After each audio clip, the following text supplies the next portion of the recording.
Assalamualaikum warahmatullahi wabarakatuh. Selamat datang ke Pesona Herba. Kalau dulunya kita pernah mendengar bagaimana madu lebah digunakan begitu banyak dalam pengobatan sunnah Nabi SAW. Namun pada hari ini kita ingin untuk melihat bagaimana lebah itu digunakan bukan pada madunya tetapi pada venom, yakni pada bisa yang ada pada lebah tersebut. Jadi alhamdulillah kita berada di rumah Sihat Iqra, ya. Di mana di sini adalah satu klinik yang berada di Bandung yang mengamalkan terapi lebah ini. InsyaAllah nanti kita akan mendengar bagaimana ulasan daripada mereka yang telah mempraktikkan ilmu ini dalam dunia pengobatan. Pesona Herba kali ini memperkatakan tentang kelebihan sengatan lebah. Maka dengan hari ini kita akan dapat mendengar pandangan seorang ahli terapi yang telah lama menggunakan kaedah sengatan lebah ini untuk dijadikan sebagai satu kaedah pengobatan. Sebelum kita berbicara masalah lebah, sebetulnya kita berbicara dulu masalah bagaimana cara kita memandang ilmu pengobatan. Coba kita bayangkan kalau seandainya tangan kita disengat lebah. Nah, tangan kita akan membesar. Satu, volume tangan kita membesar. Kedua, tekanan jantung akan kuat. Tidak hanya seluruh tubuh, tapi hanya lokal saja. Tekanan pressure akan kuat. Nah, yang terakhir, temperatur tangan pun akan naik. Jadi ada 3 unsur yang berubah. Penyakit-penyakit di dalam tubuh biasanya berawal dari darah. Kalau kita berbicara penciptaan manusia kan awalnya di darah dulu, lalu pembuluh darah. Nah, sekarang kita lihat, kalau seandainya tangan kita membengkak 2-3 kali lipat, artinya apa? Pembuluh darah yang tadinya sekecil ini, dia bisa berubah menjadi seperti ini. Apa yang terjadi? Sebelumnya di sini ada lemak-lemak kolesterol nempel, ya kan? Sampah-sampah yang nempel. Nah, kalau seandainya terjadi dilatasi yang membesar seperti ini sampah-sampah kolesterol akan lepas. Karena elastisitas darah, pembuluh darah lebih besar daripada kolesterol, dia akan lepas semuanya. Jadi otomatis pembuluh darah yang di tangan tuh dia semua terlepas semuanya. Satu. Kedua, pressure-nya tinggi sekali. Jantung akan tinggi sekali, akan tekan kuat sekali. Tapi keunikan di lebah, dia yang terasa berdenyut tidak hanya seluruh tubuh, hanya tangan saja. Kalau seandainya pembuluh darah membesar tadi, dia lepas, lalu dengan dorongan tinggi oleh jantung di tangan, dia akan lepas semuanya, bergeser. Yang terakhir, temperatur naik. Dengan naiknya temperatur, semua unsur dia akan terurai, ya kan? Semua yang mengental dia akan encer. Nah, di sini semua seandainya di dalam darah ada bakteri atau apapun juga yang bisa hidup dalam kondisi temperatur yang rendah dari 37. Dengan naiknya temperatur menjadi 38 atau 39 atau 40, dia akan mati di situ. Jadi dengan perubahan temperatur dalam tubuh manusia masih bisa hidup.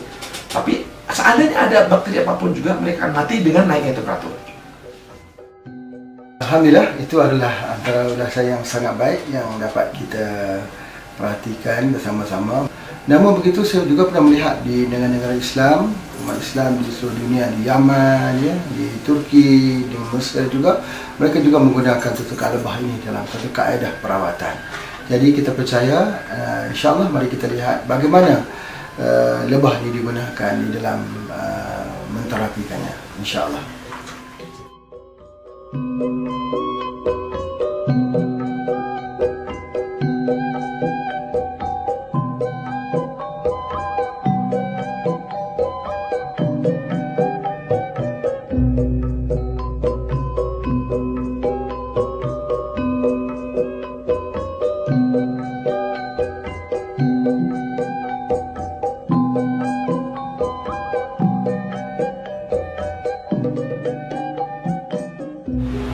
Okey, mari kita sama-sama menyaksikan bagaimana sengatan lebah ini digunakan. Okey, nanti kita lihat apa kesannya sesudah kita menggunakan sengatan ini.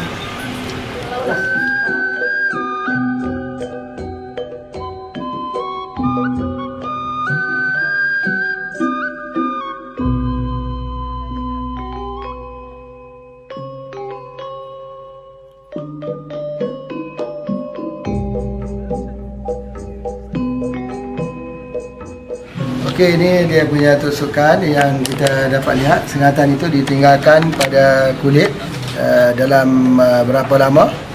Boleh setengah dos, boleh 1 dos dan boleh juga 2 dos barangkali.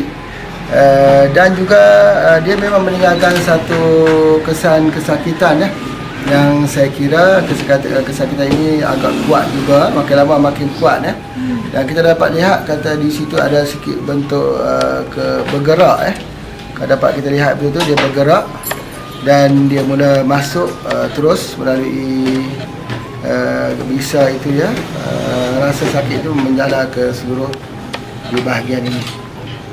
Dan titik yang digunakan ini adalah salah satu titik yang digunakan dalam titik acupuncture, iaitu usus besar 4, iaitu untuk meningkatkan sistem imuniti dan juga sebagai pelawas.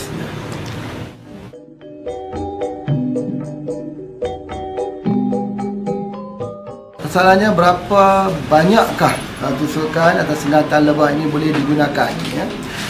Biasanya digunakan tak lebih pada 10 Ini untuk kebiasaan dan biasanya digunakan 2 ataupun 4 daripada sengatan lebah ini, bergantung kepada jenis-jenis penyakit.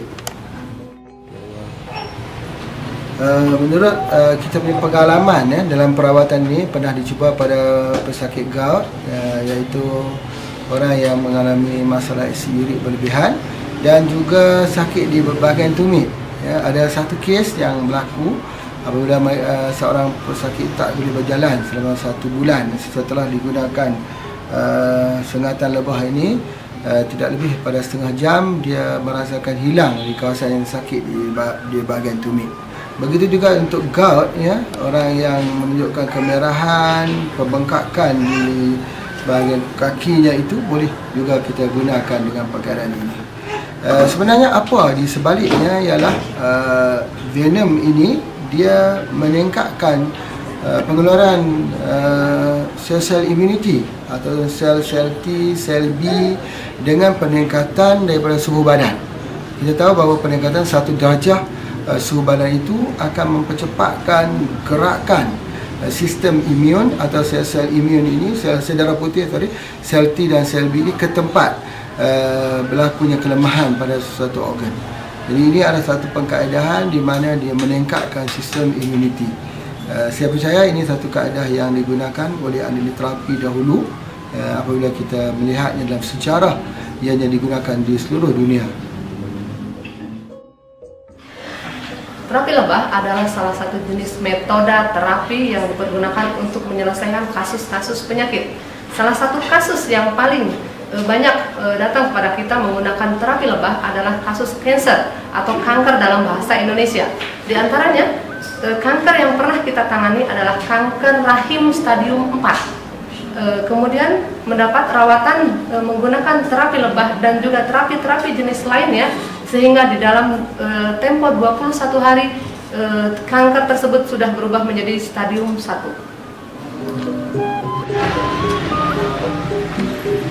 Okey, sampai di sini saja pesona herba kita yang kita menyaksikan bagaimana kedahsyatan perubatan menggunakan sengatan lebah ini.